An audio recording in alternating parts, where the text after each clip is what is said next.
Assalamualaikum warahmatullahi wabarakatuh. Selamat pagi anak-anak, siswa-siswi MTS Ma'arif NU 1 Prokto Barat yang Bunana banggakan. Semoga kalian selalu dalam keadaan kondisi sehat walafiat dan siap untuk menerima materi pembelajaran yang nantinya akan disampaikan oleh Bapak Ibu Guru di MTS Ma'arif NU 1 Prokto Barat.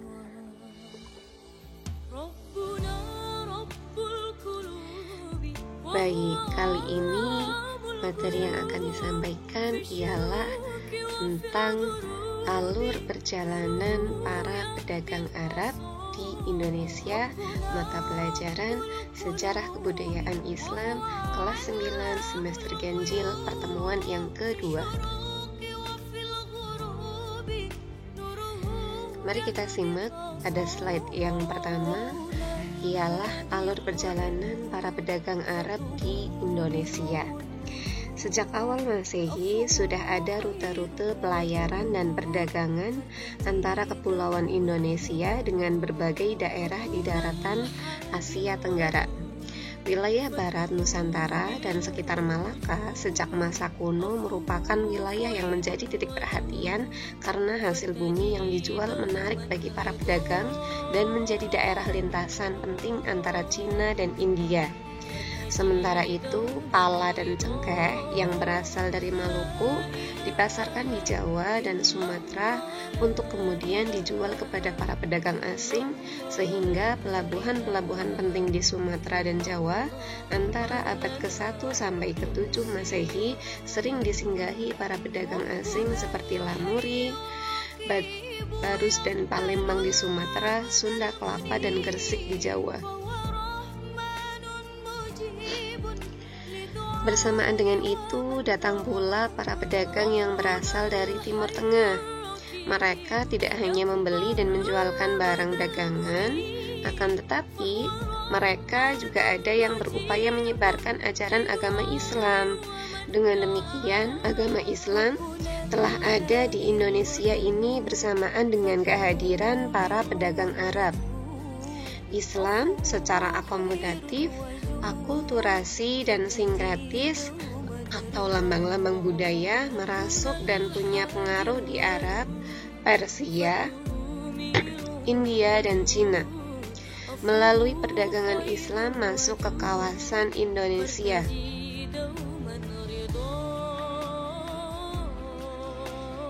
Nah, jadi akulturasi di sini ialah percampuran kebudayaan. Budaya yang ada di Indonesia kemudian oleh para orang-orang asing tersebut atau mereka yang mengajarkan, menyebarkan agama Islam di Indonesia mencampurkan kebudayaan yang berasal dari negeri mereka Arab, Hadramaut, kemudian diterapkan di Indonesia, namun tidak meninggalkan budaya atau yang sudah pernah ada di Indonesia. Jadi akulturasi di sini ialah percampuran dua kebudayaan atau lebih. Mari kita lanjut ke paragraf yang berikutnya. Dengan demikian, bangsa Arab, Persia, India, dan Cina mempunyai andil yang besar dalam melancarkan perkembangan Islam di Indonesia. Terdapat bukti yang menguatkan adanya hubungan Islam di Indonesia dengan bangsa luar seperti Gujarat, Persia, Arab, maupun Cina. Jadi keempat negara ini nanti menjadi keterkaitan adanya perkembangan Islam di Indonesia dibuktikan dengan beberapa bukti-bukti yang kuat. Nah, mari kita lanjut ke slide yang berikutnya. Berikut ini ialah peta tentang Selat Malaka, di mana Selat Malaka ini dijadikan sebagai jalur perdagangan, di mana jalur perdagangan ini terpadat di dunia karena berdasarkan hasil dari tahun 2009, pertengahan tahun 2009, tercatat kurang lebih ada 200 kapal setiap harinya. Ini yang di bawah adalah Pulau Sumatera, Indonesia, sedangkan yang di atas itu adalah pulau dari negara Malaysia. Terlihat jelas ada kota Kuala Lumpur. Jadi daerah sini memang terkenal sebagai jalur perdagangan yang ramai.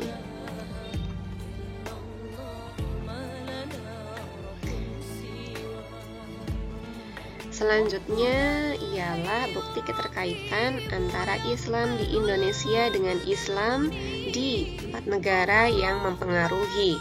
Yang pertama ialah Gujarat atau India. Bukti-buktinya ialah adanya ukiran batu nisan gaya Gujarat. Yang kedua, adat istiadat dan budaya India Islam. Jadi sudah terdapat adat istiadat dan budaya India Islam, konon katanya ketika itu. Nanti akan ditayangkan gambar tentang makam yang batu nisannya memiliki gaya tulisan Arab Gujarat. Yang kedua adalah negara Persia. Adanya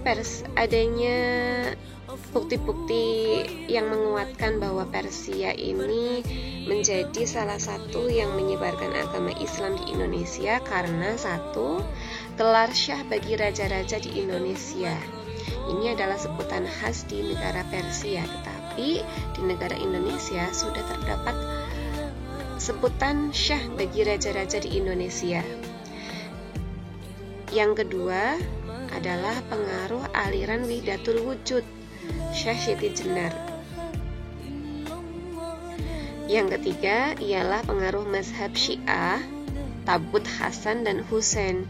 Jadi yang perlu kalian ketahui, mazhab Syiah ini ialah para penganut atau yang menganut aliran pengikutnya sahabat Nabi, sepupu Nabi, ialah khalifah yang keempat, khulafaur rasyidin yang keempat, Ali bin Abi Thalib radhiyallahu an.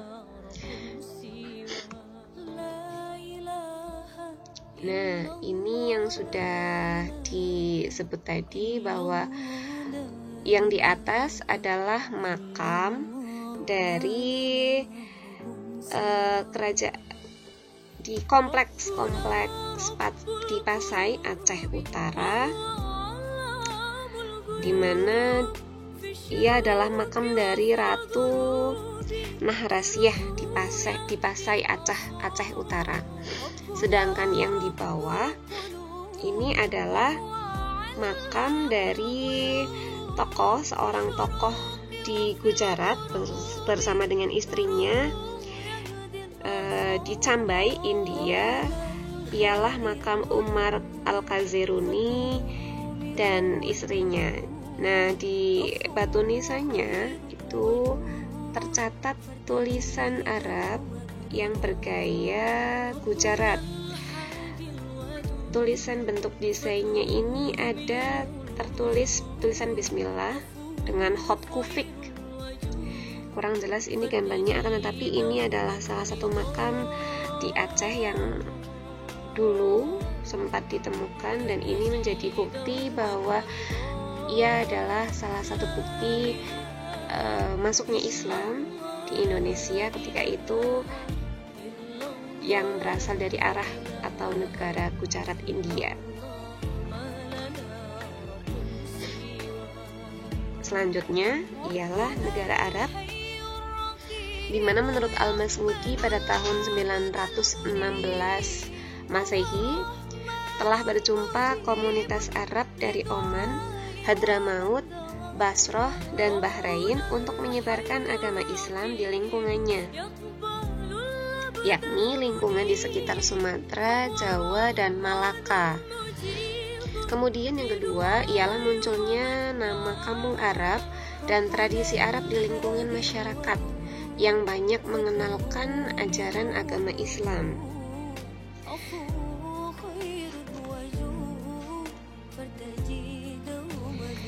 Nah, bukti adanya kelompok Arab Arab di Indonesia ini terjadi sebanyak 3 gelombang. Yang pertama ketika abad 9 sampai 11 Masehi, di mana ini dibuktikan dengan sejarah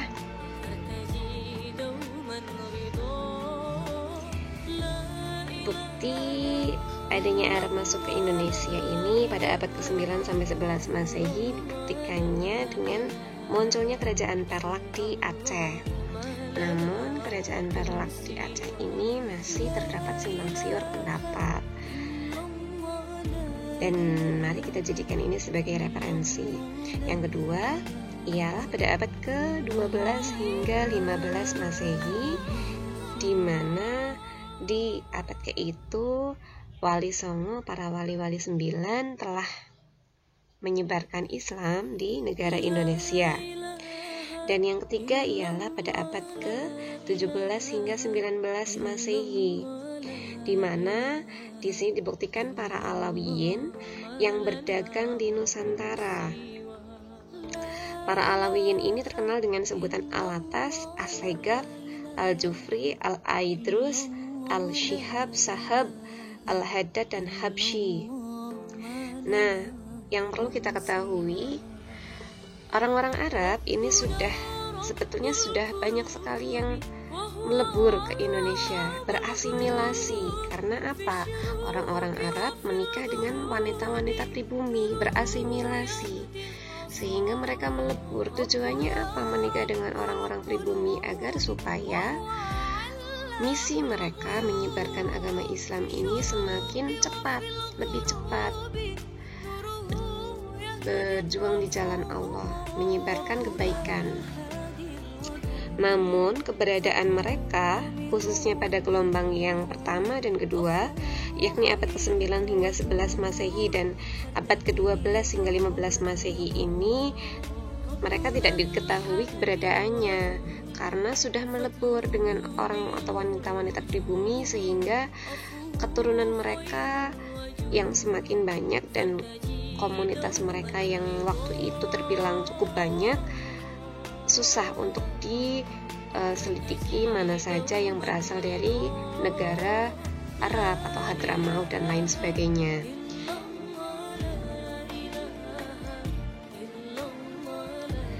Namun di gelombang yang ketiga, para Alawiyin, mereka di orang-orang Arab atau Hadramaut yang datang ke Indonesia pada gelombang yang ketiga ini terbilang mudah untuk diketahui karena mereka membawa marga mereka ketika datang ke Indonesia dan sudah dalam kondisi berkeluarga, sehingga mereka mudah diketahui bahwa keluarga mereka berasal dari keluarga Shihab atau Syahab atau As-Segaf, kemudian Al-Habsyi dan lain sebagainya. Mereka terkenal dengan sebutan Habib, di mana Habib ini adalah gelar bangsawan dari Timur Tengah, yang mana mereka ini adalah keturunan yang lebih dekat dengan Nabi Muhammad SAW. Mereka ini adalah keturunan yang berasal dari keturunan Fatimah, putri Nabi Muhammad SAW, dan Ali bin Abi Thalib. Ali bin Abi Thalib ini yang seperti kita tahu adalah sepupu atau masih saudara, masih satu keluarga dengan Nabi Muhammad SAW. Yang keempat adalah dari negara Cina. Dibuktikan dengan adanya gedung batu di Semarang, yakni Masjid Kaya Cina, dan beberapa makam Cina, di mana makam Cina ini adalah termasuk makam Cina Muslim. Yang ketiga adalah beberapa wali yang dimungkinkan berasal dari keturunan Cina. Nah, ini adalah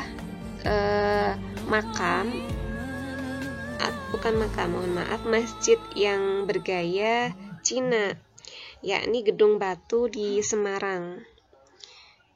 Bisa kita ketahui ini sangat kental dengan budaya Cina, dari atapnya, dari tulisan-tulisannya. Walaupun kita lihat di bawah tulisan Cina itu ada tulisan Arab. Ini adalah masjid yang bergaya Cina, gedung batu di Semarang. Nah, dari beberapa bangsa yang membawa Islam ke Indonesia, pada umumnya menggunakan pendekatan kultural, sehingga terjadi dialog budaya dan pergaulan sosial yang terjadi penuh dengan toleransi. Jadi, pendekatan kultural yang dimaksud di sini ialah artinya yang seperti dijelaskan di awal, adanya akulturasi, percampuran dua kebudayaan. Jadi melebur seperti asimilasi, di mana orang-orang Arab yang datang ke Indonesia ini mereka tidak sedikit yang akhirnya menikah dengan wanita-wanita pribumi dan akhirnya membentuk sebuah keturunan yang beragama Islam. Seperti itu. Itu adalah jalur yang sudah kita ketahui. Proses awal penyebaran Islam di Indonesia melalui perdagangan dan pernikahan.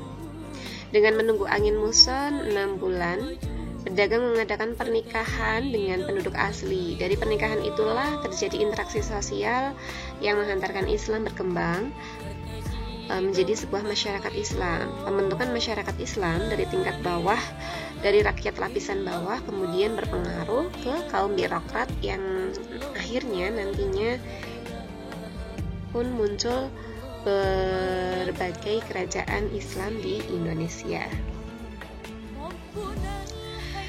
Nah, yang selanjutnya ialah gerakan dakwah Islam. Pada saat itu, para ulama dalam melakukan dakwahnya juga melalui dua jalur. Yang pertama, ulama berkeliling menyebarkan agama Islam dengan pendekatan akulturasi dan sinkretisasi lambang-lambang budaya. Yang kedua adalah pendidikan pesantren melalui lembaga atau sistem pendidikan pondok pesantren, kiai sebagai pemimpin dan santri sebagai murid. Yang seperti sudah dijelaskan pada pertemuan pertama, di mana pondok pesantren yang pertama ada di Indonesia ini bernama Pondok Ampel Denta yang didirikan oleh Sunan Ampel. Nah, sedikit tambahan dari Bu Nana, di mana munculnya bukti-bukti adanya kedatangan Arab di Indonesia, muncul istilah kampung Arab tadi ya, belum dijelaskan banyak, akan Bu Nana menjelaskan di mana perkampungan Arab ini ada di beberapa wilayah daerah Indonesia. Salah satunya ada di Jakarta yang bernama Pekojan. Yang kedua ada di Bogor yang bernama Empang. Yang ketiga ada di Surakarta bernama Pasar Kliwon. Kemudian Surabaya kampung Arabnya bernama Ampel. Di Gresik ada yang bernama Kapura. Kemudian Malang namanya Jagalan. Di Cirebon namanya Panjunan. Di Tegal namanya Kauman. Kemudian di Palembang dan Banjarmasin ini istilahnya masih tetap dengan sebutan kampung Arab. Nah, demikian ialah penjelasan tentang alur perjalanan para pedagang Arab di Indonesia dan bukti beberapa negara yang mempengaruhi adanya Islam di Indonesia dari 4 negara tadi. Sekian penjelasan dari Bu Nana. Cukup sekian untuk absensi dan tugas, nanti akan di-share melalui link di grup masing-masing. Terima kasih. Silahkan untuk absensi kalian bisa tulis di kolom komentar dan sebutkan nama lengkap beserta kelas kalian. Contoh Ramadhani dari kelas 9C. Kemudian apabila ada beberapa yang ingin ditanyakan, silahkan tulis di kolom komentar yang ada di bawah link YouTube MTS Ma'arif NU1 Purwokerto Barat. Terima kasih. Wallahul muwaffiq ila aqwamit thoriq. Wassalamualaikum warahmatullahi wabarakatuh.